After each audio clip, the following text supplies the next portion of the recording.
السلام عليكم ورحمة الله، إن شاء الله تكونوا بخير.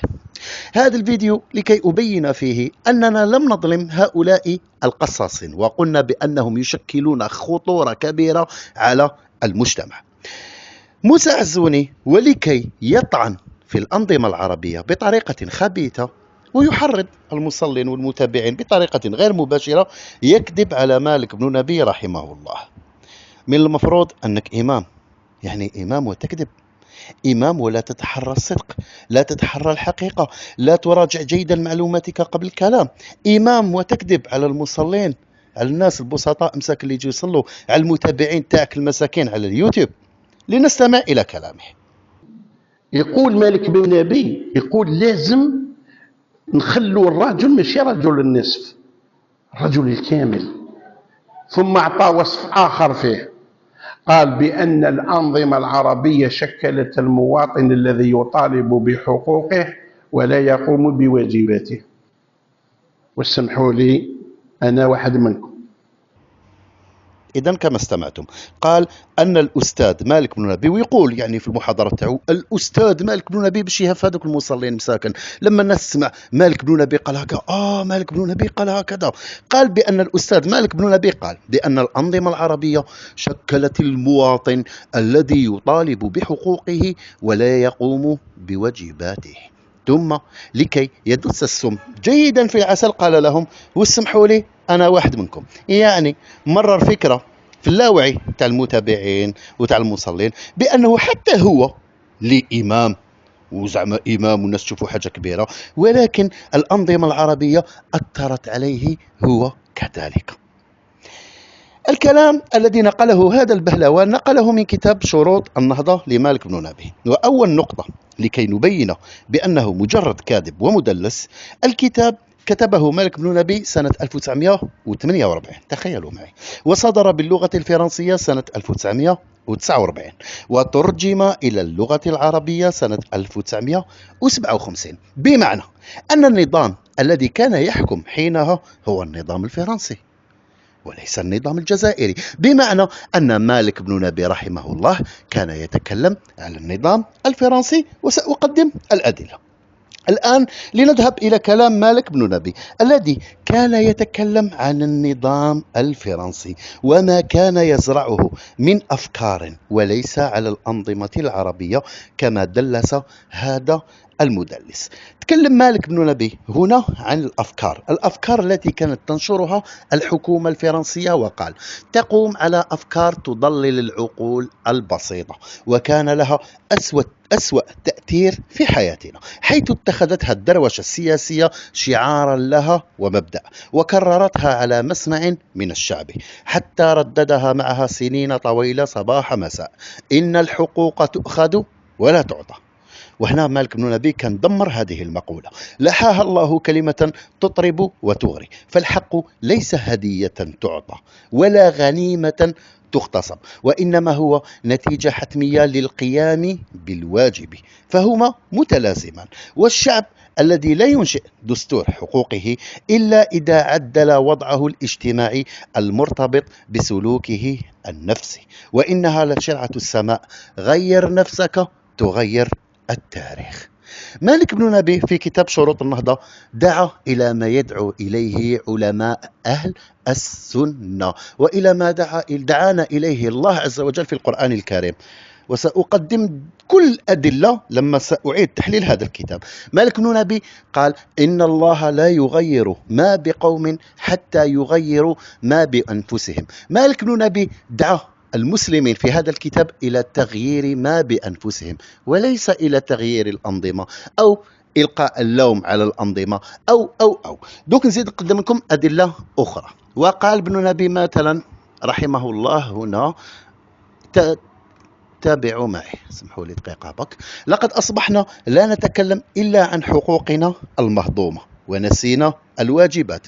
نسينا أن مشكلتنا ليست فيما نستحق من رغائب، بل فيما يسودنا من عادات، وما يراودنا من أفكار، وفي تصوراتنا الاجتماعية، بما فيها من قيم الجمال والأخلاق، وما فيها أيضا من نقائص تعتري كل شعب نائم. مالك بن نبي يدعوك إلى الاستيقاظ، وبدلا من أن تكون البلاد ورشة للعمل المثمر والقيام بالواجبات الباعثة إلى الحياة، فإنها أصبحت منذ سنة 1936 سوقا للانتخابات. يعني مالك بن نبي رحمه الله انتقد كثيرا السياسيين حينها، لأنهم يعني إن صح التعبير بعد ذهاب الأئمة معهم إلى باريس يعني وقعت الكثير من الأمور، وصارت كل منظمة في المقاهي منبرا تلقى منه الخطب الانتخابية. ثم قال هنا يعني الكلام واضح، وإننا لا نتذكر وبكل أسف مأدبة أقامها طلبة الجامعة في الأشهر الماضية، وتكلم فيها أحد الطلاب فقال: إننا نريد حقوقنا ولو مع جهلنا وعرينا ووسخنا. ولقد كانت هذه الكلمة موضع استحسان من جميع الحاضرين. وقال مالك بن نبي مقولته المشهورة: ألا قاتل الله الجهل، الجهل الذي يلبسه أصحاب ثوب العلم، فإن هذا النوع أخطر على المجتمع من جهل العوام، لأن جهل العوام بين ظاهر يسهل علاجه، أما الأول فهو متخف في غرور المتعلمين. يعني مالك بن نبي كان يتكلم عن السياسة والأفكار اللي كانت تفرضها الحكومة الفرنسية حينها في الجامعات وفي المدارس، كل الأفكار الهدامة اللي ما زلنا نخلصوا فيها إلى يومنا هذا. ثم يأتي هذا الكاذب ويقول أن مالك بن نبي رحمه الله قال بأن الأنظمة العربية شكلت المواطن الذي يطالب بحقوقه ولا يقوم بواجباته. تخيلوا معي يعني الكذب لوين يلحق بهذا الناس. وقال مالك بن نبي يعني فيديو خفيف فقط هذا ما كان: وإذا فلا يجوز لنا أن نغفل الحقائق. وكان يتكلم هنا عن الحكومة الفرنسية. تابعوا معي جيدا ماذا قال: فالحكومة مهما كانت ما هي إلا آلة اجتماعية تتغير تبعا للوسط الذي تعيش فيه وتتنوع معه، فإذا كان الوسط نظيفا حرا فما تستطيع الحكومة أن تواجهه بما ليس فيه، وإذا كان الوسط متسما بالقابلية إلى الاستعمار فلا بد من أن تكون حكومته استعمارية. الكلمة هذه يعني هذا الكلام هذا من المفروض يعني راهو كلام كبير، الكلام واضح. مالك بن نبي يدعونا إلى تغيير ما بأنفسنا وإلى العودة إلى ما كان عليه أسلافنا.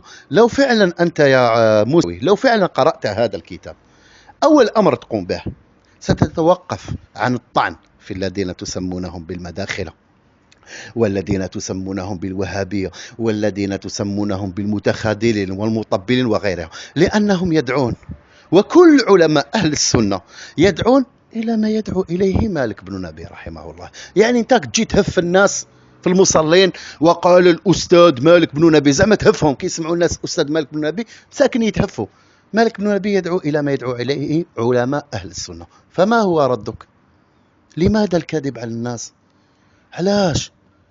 لهذا الأمر حذرنا ولا نزال نحذر من هؤلاء القصاصين الكذبة، يتحرون الكذب، ما عندهمش مشكل، يكذب على عالم اجتماع جزائري توفي رحمه الله، يكذب عليه ما عندوش مشكل.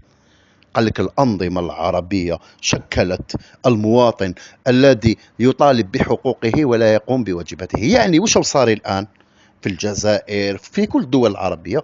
سببنا وشنو؟ هي الأنظمة العربية. شتو الغباء وين الحق؟ لهذا الأمر احنا قلنا بلي سبب التبعية تاعنا للغرب راجع يعني 5 قرون إلى الوراء، 6 قرون إلى الوراء. يعني ما رانيش ندافع للحكام، ماذا بيا الناس يفهموا، يعني يحاولوا ينحوا هذه الصور النمطية أو الأحكام المسبقة اللي راهم دايرينها ضدنا. لسنا هنا للدفاع عن الحكام، ولكننا نقول الحقيقة. غير نفسك. الله عز وجل قال لك إن الله لا يغير ما بقوم حتى يغيروا ما بأنفسهم. غير نفسك. مالك بن نبي هاي قالها لنا: غير نفسك تغير التاريخ. ثم يجوا كذبة مثل هؤلاء يتلاعبون بالشعوب لتحريضهم شيئا فشيئا ببث هذه الأفكار الهدامة. نتمنى الرسالة تكون لحقت، وأتمنى من موسى عزوني، لأني لاحظت يعني في الفيديوهات تاعو يقول راهم يتكلموا عليا، يعني وتخيل فرحوا ألفيس ولا مايكل زعما رانا نهضروا عليك اللي هو حاجة كبيرة. لا يمكنك الرد، ولكن رد بالأدلة. ما تردش أنا تلعب بالعاطفة تاع المتابعين. أخوكم أنا أخوكم الإمام، وأنا ملي طلع ربي نهار وانا في المسجد وهما يتكلموا عليا رانا نتكلموا عليك. هيا تفضل أثبت العكس، أثبت بأننا نكذب عليك. فمثلا أثبت لي بأنني كذبت عليك هنا. أنا بينت وبالأدلة أنك كذبت على مالك بن نبي رحمه الله وحرفت كلامه. مالك بن نبي كان يتكلم على الحكومة الفرنسية، ولكن جاء أبو الحروف وحول الحكومة الفرنسية إلى الأنظمة العربية. ونقول لكم السلام عليكم ورحمة الله وبركاته.